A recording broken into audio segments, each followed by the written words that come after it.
അള്ളാന്റെ റസൂൽ റെക്കമെൻഡ്, നമുക്ക് അങ്ങനെ ഒരു ഇടയാളൊന്നും വേണ്ട, റസൂലുള്ളാന്റെ റെക്കമെൻഡ് ഒന്നും വേണ്ട എന്നൊരാൾ പറഞ്ഞാൽ അദ്ദേഹം ഖുർആനിന്റെ വിരോധിയാണ്, അദ്ദേഹം ഇസ്ലാമിന്റെ വിരോധിയാണ്, ഇസ്ലാമിന്റെ ആശയത്തിന് വിരുദ്ധാണ് പറയുന്നത്.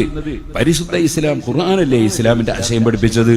ആ ഖുർആനിൽ അല്ലാഹു തആല വ്യക്തമായി പറഞ്ഞ ഒരു കാര്യമല്ലേ അത്. നബി സല്ലല്ലാഹു അലൈഹി വസല്ലമയോട് അല്ലാഹു പറയാണ് ഫഅലം അന്നഹു ലാ ഇലാഹ ഇല്ലല്ലാഹ്. നബി സല്ലല്ലാഹു അലൈഹി വസല്ലം തങ്ങളോട് അല്ലാഹു പറഞ്ഞാണ് അസ്തഗ്ഫിർ ലി ദംബിക വലിൽ മുഅ്മിനീന വൽ മുഅ്മിനാത്ത്.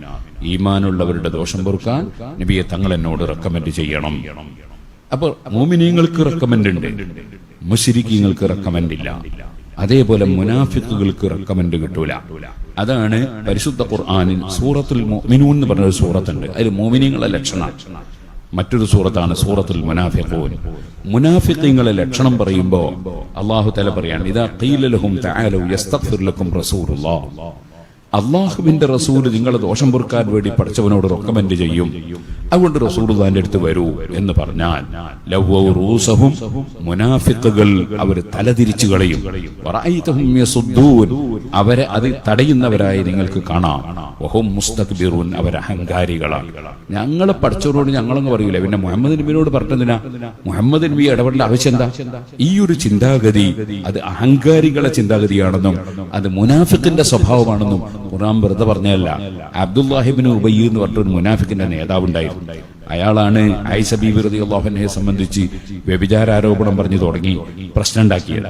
ആ അബ്ദുല്ലാഹി ഇബ്നു ഉബയ്യ് ഇബ്നു സലൂൽ എന്ന് പറയുന്ന ആളോട് മഹാന്മാരായ സഹാബത്ത് പോയി പറഞ്ഞതാ, നിങ്ങൾ വേണ്ടാത്ത പലതും ചെയ്തില്ലേ, നിങ്ങൾ റസൂലുള്ളാഹി സ്വല്ലല്ലാഹു അലൈഹി വസല്ലം അടുത്ത് പോയിട്ട് തആലൂ വരീൻ യസ്തഗ്ഫിർ ലക്കും റസൂലുള്ളാഹ്, അല്ലാഹുവിന്റെ റസൂലിനോട് പറ, എന്നിട്ട് റസൂലുള്ളാഹ് നിങ്ങൾക്ക് വേണ്ടി റെക്കമെൻഡ് ചെയ്യട്ടെ ദോഷം പൊറുക്കാൻ വേണ്ടി എന്ന് പറഞ്ഞപ്പോ അദ്ദേഹം പറഞ്ഞ മറുപടിയാണ്, ഞങ്ങൾ പറഞ്ഞിട്ട് ഞാന് ലാ ഇലാഹ ഇല്ലല്ലാഹ് പറയാൻ ഞാൻ തയ്യാറായി, ഞാൻ പടച്ചോനെ മാത്രമേ ഇബാദത്തിന് അർഹനുള്ളൂ എന്നൊക്കെ ഞാൻ പറഞ്ഞ് നിസ്കരിക്കാൻ പറഞ്ഞു, നിസ്കരിക്കുകയും ചെയ്ത്, പിന്നെ ഞാൻ സക്കാത്ത് കൊടുക്കാൻ പറഞ്ഞു, അതിനും ഞാൻ റെഡിയായി, ഇനിയിപ്പോ ഞാൻ മുഹമ്മദിന് സുജൂദ് ചെയ്യാൻ അതിനെന്നെ കിട്ടൂല.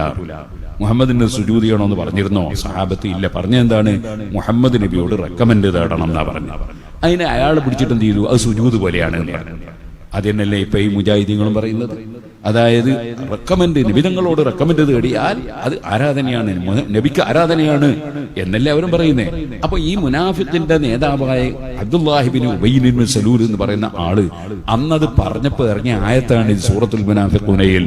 ഇദാ ഖീല ലഹും, അവരോട് പറയപ്പെട്ടാൽ, തആലൂ വരീൻ യസ്തഗ്ഫിർ ലക്കും റസൂലുള്ളാഹ്, അല്ലാഹുവിന്റെ റസൂൽ നിങ്ങൾക്ക് പൊറുക്കലിനെ ചോദിക്കും, നിങ്ങൾക്ക് ദോഷം പൊറുക്കാൻ വേണ്ടി റെക്കമെൻഡ് ചെയ്യും, അതിന് റസൂലുള്ളാഹിനോട് പറയാൻ വരൂ എന്ന് പറയുമ്പോൾ അവർ തലയങ്ങ് തിരിച്ചു കളയും, വറഅയ്തഹും യസുദ്ദൂന, അവർ തടയുന്നതായി നിങ്ങൾക്ക് കാണാം, വഹും മുസ്തക്ബിറൂൻ, അവർ അഹങ്കാരികളാണ് എന്ന് പറഞ്ഞിട്ട് അല്ലാഹു തആല പറയാണ് സവാഉൻ അലൈഹിം അസ്തഗ്ഫർത ലഹും അം ലം തസ്തഗ്ഫിർ ലഹും.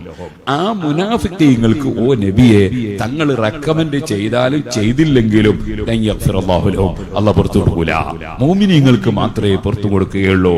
ഇന്നല്ലാഹ ലാ യഹ്ദിൽ ഖൗമൽ ഫാസിഖീൻ, തോന്നിവാസികളായ ജനങ്ങൾക്ക് ഹിദായത്തിന്റെ വഴി അല്ലാഹു കൊടുക്കൂല.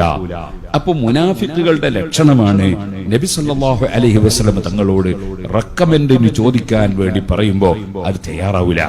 ഖുർആനിൽ അല്ലാഹു തആല നബി തങ്ങളോട് പറയാണ് വസ്തഗ്ഫിർ ലി ദംബിക വലിൽ മുഅ്മിനീന വൽ മുഅ്മിനാത്ത്, ഈമാനുള്ളവരുടെ ദോഷം പൊറുക്കാൻ തങ്ങൾ എന്നോട് റെക്കമെൻഡ് ചെയ്യണം